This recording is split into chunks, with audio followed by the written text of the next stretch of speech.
Hello and welcome to Phantom Limb. 30 years ago, I read a book called The Ghost of Flight 401 by the author John G. Fuller. It tells the story of one of the most chilling and well-documented paranormal cases in aviation history. It begins with tragedy, but unfolds into something deeply mysterious, eerie, and even strangely comforting. Tonight, I want to tell you the story of Eastern Airlines Flight 401, the crash in 1972 that shocked America, and the paranormal encounters that followed.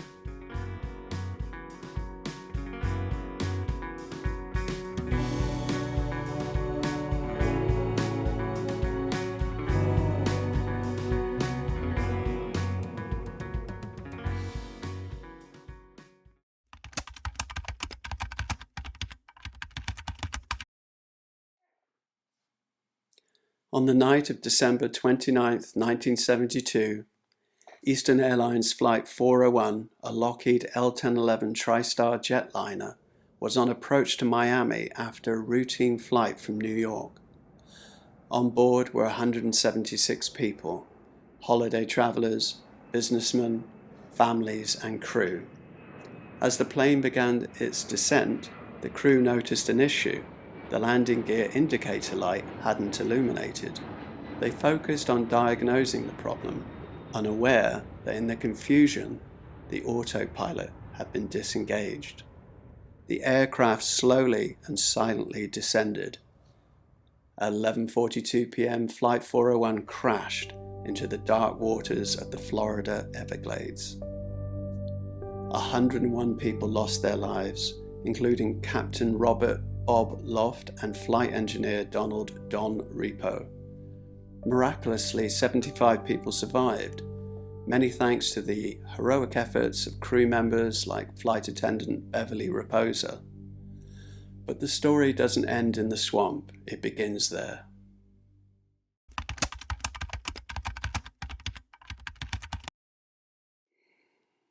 Eastern Airlines recovered many components from the wreck: ovens, galley parts, seats, and instruments, and quietly installed them into other L-1011 aircraft in the fleet. Then, something strange started to happen. Crew began reporting apparitions of men in uniform, of voices speaking when no one was there, of people vanishing into thin air. Who were these figures? Two names kept coming up: Captain Loft and Don Repo, the very men who died in the crash. The first major report came from a vice president of Eastern Airlines. He was boarding a flight when he saw Captain Loft, clean-shaven, uniform perfect, expression grim. He blinked and the figure was gone. Flight attendants began seeing faces. Repo's face in the oven doors taken from Flight 401. One attendant, Faye Merriweather, reported seeing Repo's reflection. He looked at her and then warned, "There will be fire on this plane." Minutes later, an engine warning light activated. The plane made an emergency landing. There was a fire. Another flight engineer reported hearing someone in the avionics bay mid-flight. He went to check and saw Repo inspecting the area. Repo calmly said, "There will never be another crash. We will not let it happen."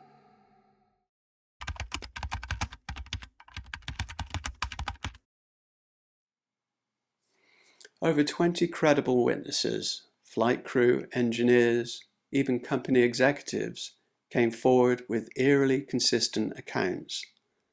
Loft and Repo never appeared together. They always showed up alone, and every time they issued warnings or tried to help.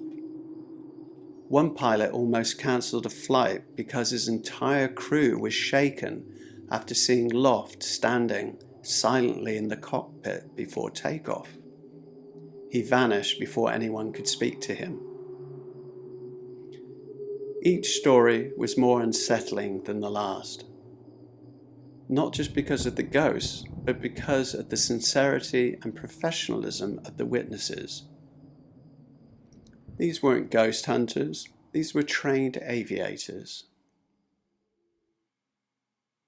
Eastern Airlines was deeply embarrassed. For an airline that prided itself on professionalism, this kind of supernatural publicity was bad news. They quietly ordered that any plane containing salvaged parts from Flight 401 be stripped and rebuilt.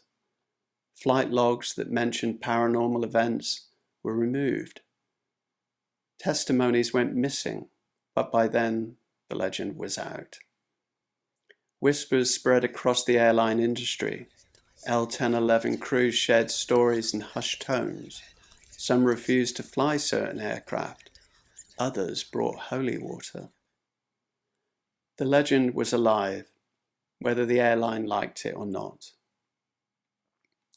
Eventually, the sightings stopped.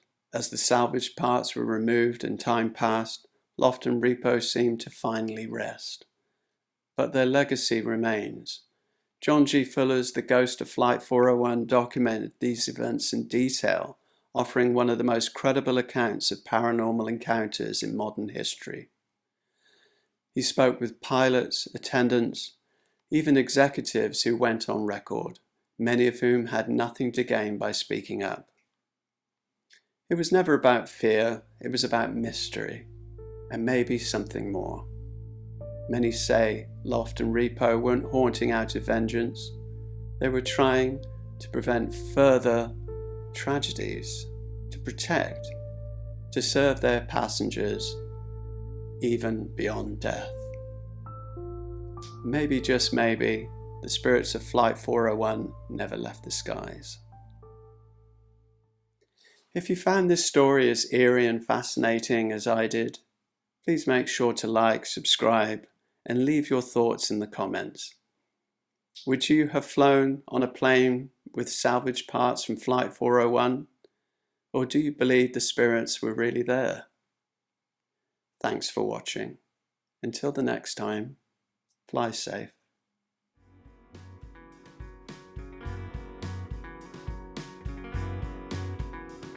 If you would like your story featured on Phantom Limb, then get in touch through the email below in the description.